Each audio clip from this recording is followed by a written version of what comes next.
जय श्री गणेश। होली अष्टमी व्रत के पूजन की विधि और व्रत की कथा। ये व्रत कार्तिक लगते ही अष्टमी को किया जाता है। जिस वार की दिवाली होती है होली अष्टमी उसी वार को पड़ती है। इस व्रत को स्त्रियां ही करती हैं जिनके संतान होती है। बच्चों की माँ दिन भर व्रत रखती है और शाम को होली अष्टमी बनाकर उसकी पूजा करती है और ये शाम को तारा देखकर पूजा करती है और उसके बाद भोजन करती है। अब कथा। एक साहूकार था, उसके 7 बेटे थे, 7 बहुएं थी, एक नंद थी। दिवाली से पहले 7 बहुएं इकलौती नंद के साथ जंगल में मिट्टी खोदने गई। वहीं पे सेई माता की मांद पड़ी थी। मिट्टी खोदते समय नंद के हाथ से सेई माता का बच्चा मर गया।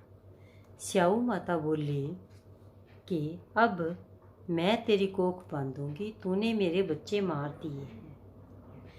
तो वो कहने लगी कि वे मेरी तो सास गुस्से होगी, तुम अपनी कोख बंधवा लो। तो वो कहती, सारी भाभियों नाट गई, कोई भी बंधवाने को लिए तैयार ना हुई। परंतु छोटी भाभी सोचने लगी, यदि मैं कोख नहीं बंधवाऊंगी तो मेरी सास नाराज हो जाएगी। तो उसने सेई माता से कहा कि इसकी कोख छोड़ दो, मेरी कोख बांध दो। तो फिर जब छोटी बहू के बच्चा होता तो वो 7वें दिन मर जाता था। तो उसने एक दिन पंडित जी को बुलाकर पूछा कि पंडित जी, मेरी संतान 7वें दिन क्यों मर जाती है? तो पंडित जी ने कहा कि तुम ना सरयू गाय की पूजा करो। सरयू गाय होई माता की भाईली है, वो तेरी कोख छुड़वा सकती है। कहती ठीक है। तो उसने साहूकारनी की छोटी बहू ने उसकी खूब सेवा की। हर रोज़ आती, उसकी सफाई करती, उसको दाना डालती और ये गऊ माता बड़ी प्रसन्न हुई। वो कहने लगी कि अब कौन आता है जो मेरी सेवा कर रहा है। एक दिन उसने देखा कि साहूकारनी की छोटी बहू आती है, वो मेरी सारी सफाई कर जाती है और मेरे को दाना डाल जाती है। तो उसने कहा, बहू मैं तेरे से बहुत खुश हूँ, मांग, तू क्या मांगती है? तो कहती, मैं तो यही मांगती हूँ कि मेरी जो कोख है वो तेरी भाईली सेई माता के पास बंद पड़ी है, मैं उसको छुड़वाना चाहती हूँ। कहती ठीक है, कोई बात नहीं, अपा चलते हैं तो छुड़वा देते हैं। तो दोनों निकल पड़ती हैं और जाते जाते थक जाती हैं, रास्ते में बैठ जाती हैं। तो एक पेड़ की छाया में जब वो बैठ जाती हैं, उस पेड़ के ऊपर गरुड़ पंखनी के बच्चे दिए हुए थे। तो इतने में एक सांप आता है, वो गरुड़ पंखड़ी के बच्चों को खाने लगता है। तो जो साहूकारनी होती है वो कहते उस सांप को मारकर उसको एक तरफ दबा देती है, वहाँ खून हो जाता है। जब गरुड़ पंखड़ी आती है तो वो कहती है, तूने मेरे बच्चों को मार दिया। चोंच मार मार के उससे पूछती है। वो कहती, साहूकारनी कहती है, मैंने तेरे बच्चों को नहीं मारा है, तेरे बच्चों को सही सलामत ऊपर रखा है। मैंने तो सांप को मारकर उसकी एक तरफ दबाया है। जा ऊपर, तू देख के आ, भी तेरे बच्चे वैसे ही राजी खुशी हैं। गरुड़ पंखड़ी जाती है, अपने बच्चों को देखती है, देखकर बड़ी प्रसन्न होती है। आकर वो साहूकारनी से कहती है कि भी मैं बड़ी खुश हूँ, मांग, तू क्या मांगती है? वो कहती, 7 समुंदर पार सेई माता का घर है, मुझे वहाँ छोड़ दे। कहती ठीक है, मेरी कमर पे बैठो, मैं तुम दोनों को वहीं छोड़ देती हूँ।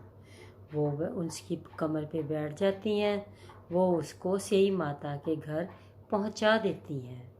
तो सेई माता उन दोनों को देखकर बड़ी खुश होती है।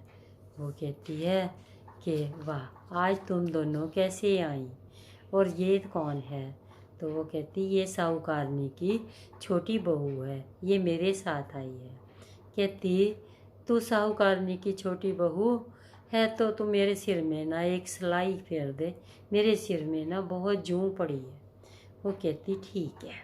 उसने उसकी सिलाई फेरी और वह बड़ी प्रसन्न हो गई, उसको बड़ी शांति मिली। उसने कहा मांग बहू, क्या मांगती है? वो कहती मैं क्या मांगूं, जो तुम्हें मांगूंगी वो दोगे आप? कहती हाँ। पर कहती आपको वादा करो अभी आप मुझे, मैं जो मांगूंगी सो मुझे आप देंगे।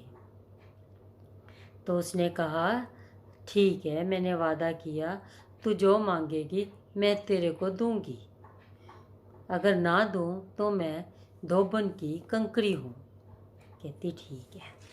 तो उसने कहा मैं तो आपसे अपनी कोख छुड़वाने आई हूँ, मेरे पास कोई संतान नहीं है। कहती ये बहू, तूने तो मुझे ठग लिया, मैंने तो तेरी कोख नहीं छोड़नी थी, पर अब तो मैंने तेरी कोख छोड़ दी। जा तेरे घर जा, 7 बहुएं 7 बेटे तुझे मिलेंगे।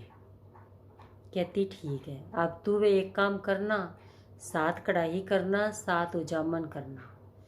कहती ठीक है। वो घर जाकर देखती है उसके पास 7 बेटे हैं, 7 बहुएं बैठी हैं। जाकर वो 7 कढ़ाइयाँ करती है और उजामन करती है। तो ना थोड़ी देर बाद वो जेठानियाँ कहती हैं जल्दी से पूजा कर लो, फिर तेरी चाची के रोने की आवाज़ें आने लगेंगी, फिर पूजा में विघ्न पड़ता है। तो उन्होंने पूजा कर ली तो देखा आज तो चाची की रोने की आवाज़ नहीं आई। तो कहती जाओ बच्चों देख के आओ चाची के घर आवाज़ क्यों नहीं आई। जब बच्चे जाकर देखते हैं और कहते हैं उस चाची के घर तो बड़ी रौनक लगी हुई है, उसके घर तो खूब जामन हो रहे हैं, खाना बन रहा है, बहुत कुछ हो रहा है। तो सब जेठानियाँ इकट्ठी होकर आती हैं और कहती हैं तूने अपनी कोख कैसे छुड़वा ली? वो कहती मैंने तो अपनी कोख जैसे बंधवाई थी वैसे ही मैंने छुड़वा ली। तो ऐसे करके उसने, मैं सेई माता के पास गई थी, उसने मेरी कोख छोड़ दी। तो स्याऊ माता ने साहूकार की बहू की जैसे कोख खोली कुल संसार की, वैसे ही खोलती रहे, खुशियाँ बरसाती रहे। यहीं पे मेरी कथा समाप्त होती है। नमस्कार, धन्यवाद।